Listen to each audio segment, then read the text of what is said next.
रीना एक मध्यम परिवार की लड़की थी, लेकिन उसकी भाभी शिवानी एक बड़े घर की बेटी। शिवानी की शादी अभिषेक से लव मैरिज थी। अरे भाभी, ये कितना अच्छा सूट पहना है आपने। काश ऐसा मैं भी पहन पाती। अरे क्यों नहीं रीना, वैसे भी तुम्हारा और मेरा नाम तो एक ही है, जब मन करे पहन लेना। भाभी, आपको आपके पापा ने कितने अच्छे कपड़े गहने दिए हैं। मैं उनकी इकलौती बेटी जो हूँ। बेटी तो मैं भी इकलौती हूँ, लेकिन क्या करे, पापा है नहीं, पता नहीं कैसे होगी मेरी शादी। तभी वहाँ शिवानी की सास आ जाती है। अरे क्यों नहीं करेगा भाई तेरी शादी धूमधाम से, आखिर जिम्मेदारी है तो उसकी। और वो दिन भी आ जाता है जब रीना की शादी तय हो जाती है। अभिषेक, क्या हुआ? आप इतने परेशान तो कभी नहीं दिखे, कोई बात है तो बताइए मुझे। अरे शिवानी, वैसे तो शादी का सारा इंतजाम हो गया है, लेकिन गहनों का रेट तो आसमान छू रहा है। कैसे क्या करूं, कुछ समझ में ही नहीं आ रहा। थोड़ी देर में शिवानी अपने पूरे गहने अभिषेक के सामने रख देती है। ये लीजिए, गहनों का इंतजाम भी हो गया। अरे नहीं नहीं शिवानी, मैं ये गहने किसी हालत में भी नहीं ले सकता। ये तुम्हारे पिता ने तुम्हें दिया था, और तुम हो कि। तभी वहां सास आ जाती है। अरे तो क्या हुआ, इसकी तो हो गई ना शादी, अब किसे दिखाने हैं इसने गहने। सास गहनों का डिब्बा शिवानी के हाथ से लेकर वहां से चली जाती है। रीना की शादी धूमधाम से होती है और अब वो बड़े घर की बहू बन जाती है। वहीं रीना की शादी के बाद शिवानी और अभिषेक उसकी शादी के कर्जों से डूब जाते हैं। मैं सोच रही हूँ नौकरी करनी शुरू कर दूँ, वैसे भी पढ़ी लिखी हूँ, आपकी थोड़ी मदद भी हो जाएगी। वैसे शिवानी, कुछ दिन कर लो तो अच्छा ही होगा, क्योंकि ज़रूरत भी है।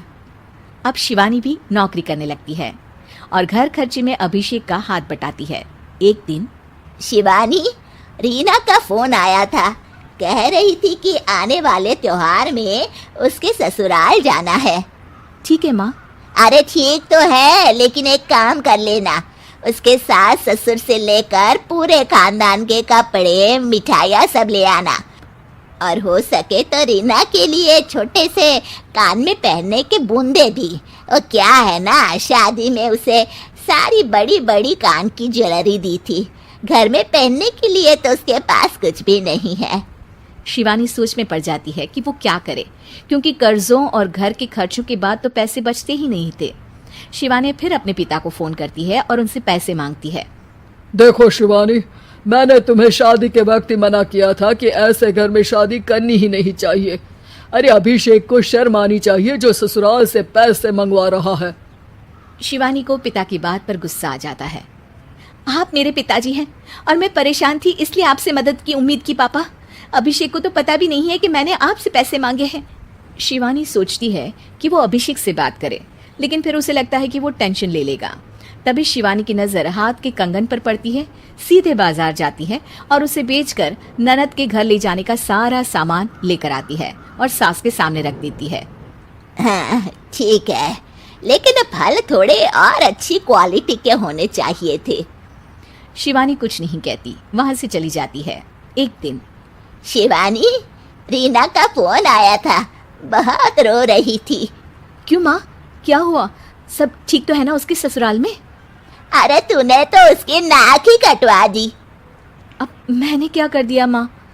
कह रही थी कि बड़े घर की बहू है भाभी, जो कपड़े दिए वो ब्रांडेड भी नहीं थे। तू तो जानती है ना उन लोगों का पहनावा कितना अच्छा है। तू तो मेरी बेटी का भला कभी सोचती नहीं। हाय भगवान, अरे बड़े घर की बहू है, इसी बात की जलन है ना तुझे, लेकिन याद रख मेरी बेटी का सोचने के लिए भगवान है, तुम लोग कभी उसका बुरा नहीं कर पाओगे। अब शिवानी के मन में सवाल था कि क्या ईश्वर सिर्फ रीना के साथ है, उसके साथ नहीं? लेकिन उसे सुकून था कि वो अभिषेक के साथ उसकी जिम्मेदारियों को निभाने में बराबरी की हकदार है। शिवानी वहां से चली जाती है। वो सास से कुछ नहीं कहती, क्योंकि अमीर घर की बहू बनकर रीना को भले ही सुकून ना हो, लेकिन गरीब घर की बहू बनकर शिवानी खुश है, क्योंकि खुशी पैसों से नहीं परिस्थितियों पर निर्भर करती है।